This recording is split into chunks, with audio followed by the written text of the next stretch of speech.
कुंडी ना खड़काओ राजा, सीधे अंदर आओ राजा।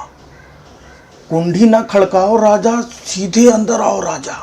हाँ, नहीं, आप लोगों को लग रहा होगा कि मैं गाना क्यों गा रहा हूँ, तो मैं आपको बता दूं कि मैं गाना नहीं गा रहा हूँ, मैं आप लोगों को बीजेपी का स्लोगन बता रहा हूँ। जी हाँ, बीजेपी का आजकल यही स्लोगन है कि कुंडी ना खड़काओ राजा, सीधे अंदर आओ राजा। चिंटू, मिंटू, टिंकू, बबलू, गुड्डू, राजेश, महेश, सुरेश, जो भी हो, दरवाजा मत खड़काओ, आ जाओ, आओ आओ। सबका स्वागत है यहाँ पर। जी हाँ, सबका साथ सबका विकास, वही वाली ये पार्टी है। पूरे देश में रोजगार भले ही लोगों को ना मिल रहा हो, लेकिन बीजेपी का दफ्तर एक ऐसी जगह है जहां पर 30 दिन 12 महीने भर्ती चालू रहती है। आओ, भर्ती हो जाओ, आ जाओ, भर्ती हो जाओ, खुला है। तो आज जो नई भर्ती हुई है उनका नाम है जितिन प्रसाद। कौन है ये?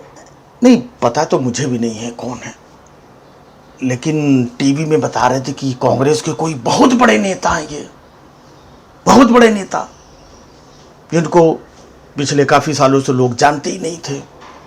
फिर उन्होंने डिसाइड किया, गुरु निकल लो। हाँ, तो निकल करके आज पवित्र गंगा में आकर के उन्होंने डुबकी लगा ली। अब वो देशभक्त बन गए।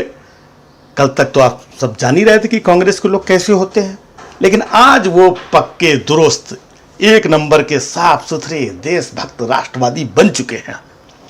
जी हाँ। अच्छा, अब जब इनको पार्टी में लिया जाता है, उसके बाद क्या होता है? जो इधर उधर से लोग आते हैं ना, उसके बाद होता क्या है? जब जितिन प्रसाद अंदर आए तो पीछे से एक आवाज आई, सुनो, ले जाओ इनको अंदर जरा, हाँ समझा दो, काम समझाओ इनको, ले जाओ। हाँ, और इनका जो टेबल कुर्सी साफ करने का जो काम है ना, अच्छे से समझा दो। किसी ने बोला, अरे सर, लेकिन वो टेबल और कुर्सी, वो जाला साफ करने का ये सारा काम तो वो ज्योतिरादित्य सिंधिया कर रहे हैं। अच्छा, वो कर रहे हैं? नहीं, उनको तो 1 साल हो गया है ना, अब उनका प्रमोशन कर दो, ज्योतिरादित्य सिंधिया का प्रमोशन। उनको अब गार्डन में भेज दो, उनको बोलो कि अब वो पौधों को पानी दिया करें, और टेबल कुर्सी ये सब साफ सफाई का काम इनको जितिन प्रसाद को समझा दो। जाओ, समझ लो बेटा काम, हाँ जाओ, हाँ अच्छे से काम करना, हाँ जाओ। ये है। नहीं नहीं, गलत मत समझो भाई, नई भर्ती है ना, तो धीमे से मेहनत करके काम करके धीरे धीरे ही ये लोग आगे बढ़ेंगे। हाँ हाँ, मौका मिलता है सब आगे चल करके।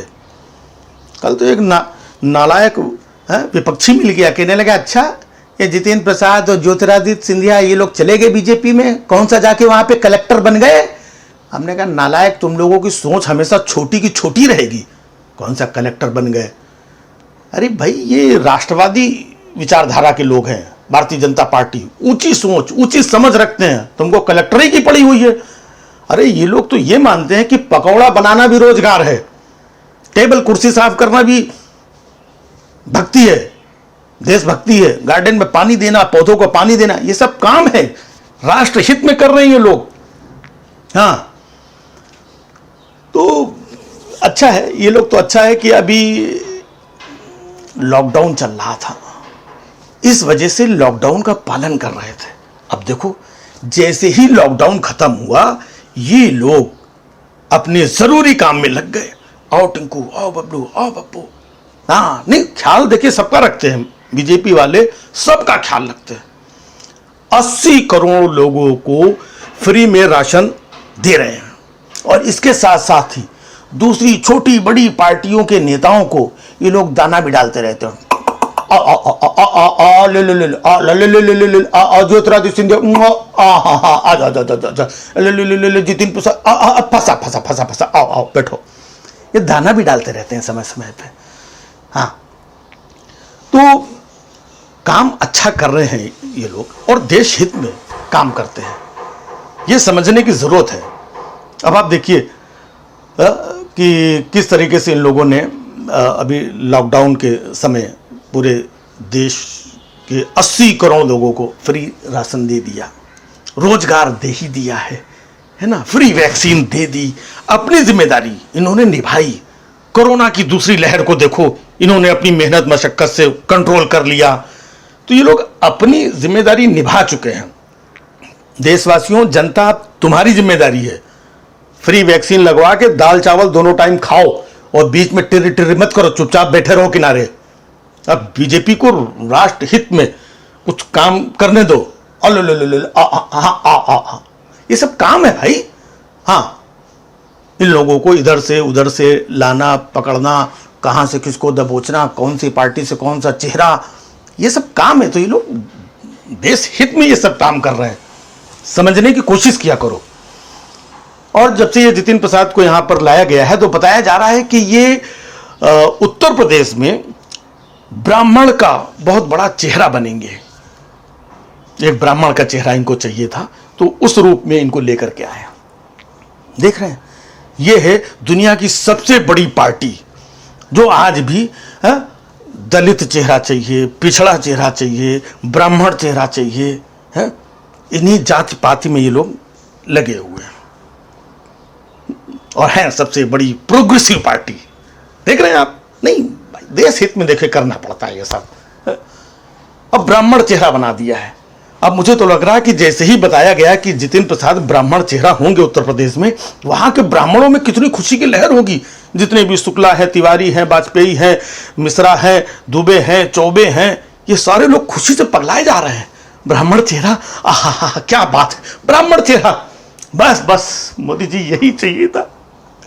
हमें ऑक्सीजन नहीं मिली मोदी जी, चलेगा। हमें बेड नहीं मिला, चलेगा। दवाई नहीं मिली, चलेगा। लेकिन आपने ये जो ब्राह्मण चेहरा दे दिया है, हमारी सारी तकलीफें, सारा कष्ट ये ब्राह्मण चेहरा मिल जाने से सब कुछ दूर हो गया है।